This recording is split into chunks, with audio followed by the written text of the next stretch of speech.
Salut à tous et bienvenue. Ceci est la suite de la première vidéo sur les Anunnaki. Ceux qui ne l'ont pas encore vu, je vous invite à aller regarder mes précédentes vidéos.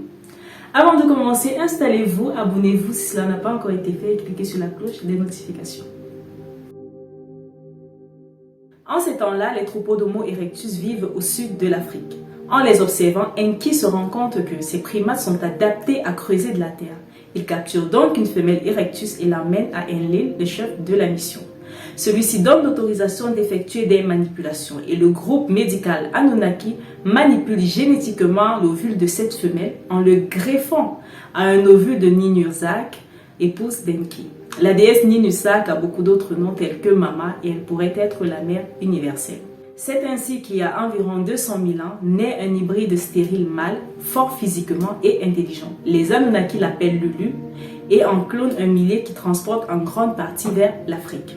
Créés pour obéir et travailler, les Lulus intègrent des concepts inexistants de la nature, celui de Dieu, en reconnaissant la capacité supérieure des Anunnaki et l'immortalité tirée du fait qu'ils ne peuvent jamais constater la mort de ces derniers, puisque leur espérance de vie dépasse des milliers d'années terrestres. Ensuite, excité et amusé par l'expérience, Enlil demandera à ses médecins de créer de nouveaux êtres en mélangeant l'ADN du Lulu avec celui des autres animaux. Ce serait de là que viennent toutes les figures mi-homme, mi-animal de la mythologie. Mais ces êtres comme les Lulus ne vivaient que 100 ans. Les médecins créaient des Lulus en continu mais en nombre insuffisant et les travaux traînaient. C'est alors que Enki comprit qu'il fallait un Lulu fertile, apte à procréer pour ne plus avoir à passer par les laboratoires. Mais Enlil n'était pas d'accord. Il craignait une croissance incontrôlable de ces êtres qui pourraient ensuite se rébeller et faire échouer leur mission. Mais Enki fit valoir qu'il fallait plus de Lulu pour terminer la mission et Enlil finit par accepter. Ils créèrent donc les premiers hommes, l'Adama ou Homo sapiens, créés à l'image des dieux Anunnaki. L'Adama était un Lulu amélioré qui vivait 300 ans, costaud et de 2 mètres de haut. L'Adama finit donc par remplacer les Lulus, bien qu'Enlil et une partie des Anunnaki voient d'un mauvais œil cette expérience et soient prêts à exterminer tous les hommes. Enki, pour sa part, continuait d'affirmer la nécessité de l'Adama pour leur mission et pour la gestion de cette planète dans le futur. Un problème se posera lorsque Enki engrossera 2 femelles humaines et que ces dernières mettent au monde des fils. Quand Enlil l'apprend, il est fou de rage.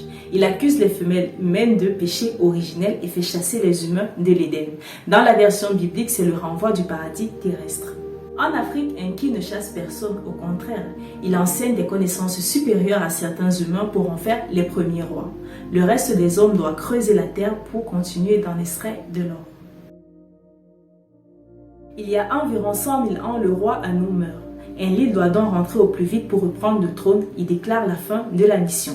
Il souhaite le départ de tous les Anunnaki, mais Enki, lui, décide de rester ayant déjà son trône en Afrique. Enlil se fâche et demande aux Moai de l'île de Pâques de le garder sous contrôle, tandis qu'avec les autres Anunnaki, il quitte la Terre. Il y a environ 50 000 ans, Enki et sa cour quittent de Zimbabwe pour Erin au Moyen-Orient. Il fait marier les filles des rois les plus méritants à ses fils et de ces unions naissent des êtres exceptionnels, des dieux héros.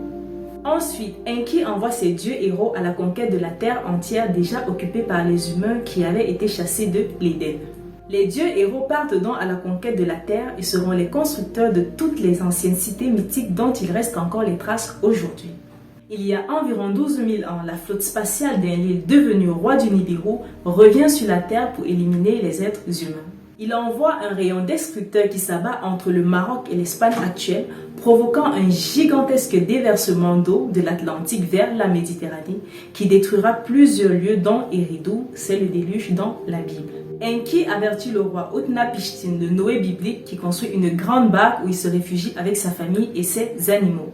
D'autres survivants vont s'installer non loin d'Eridu où ils vont fonder la ville d'Ur qui est la première ville sumérienne. Enlil repart ensuite sur Mars qu'il va faire évacuer. Les Sumériens découvrent alors les Anunnaki leurs voisins et les adorent comme les dieux. Les Anunnaki décident de leur enseigner une partie de leur savoir. C'est ainsi que par la suite les Sumériens inventeront l'écriture et noteront les connaissances enseignées par les dieux comme l'astronomie, l'agriculture, l'architecture sur des tablettes d'argile. Les dieux décident ensuite de se partager la terre. Rama, le dieu indien, Wang, encore appelé l'empereur jaune, s'installe en Chine. Il y a environ 5000 ans, une révolte éclate sur Nibiru. Enlil est sur Mars et la quitte de très mauvaise humeur. Il arrive à Nibiru et commet tant d'iniquités qu'il est renié par sa propre famille royale qui le contraint à l'exil. C'est alors qu'Enki est rappelé d'urgence sur Nibiru comme héritier du trône. Enki, qui souhaite laisser aux hommes la gestion de la terre, appâte les autres Anunnaki repartis dans le monde en leur promettant que s'ils le suivent, il partagera avec eux le pouvoir sur Nibiru. C'est ainsi qu'il y a 5000 ans, les Anunnaki abandonnent la terre. Les annotations sumériennes se terminent d'ailleurs à ces dates. C'est ainsi que s'achève la préhistoire et que notre histoire débute. Si ce que racontent les Sumériens est vrai, cela explique le manque de pièces prouvant l'évolution darwinienne de l'homme et ces énormes constructions en pierre que notre technologie d'aujourd'hui ne peut égaler. Par contre, si ce n'est pas vrai, bravo à ces Sumériens qui, il y a 5000 ans, ont inventé cette histoire fantastique. Voilà, ce sera tout pour aujourd'hui. La prochaine vidéo sera sur l'histoire du dieu Enki et de son fils Marduk. En espérant que ce contenu vous a plu, abonnez-vous, commentez, likez et surtout cliquez sur la cloche de notification pour ne rien rater de nos futures vidéos. À bientôt.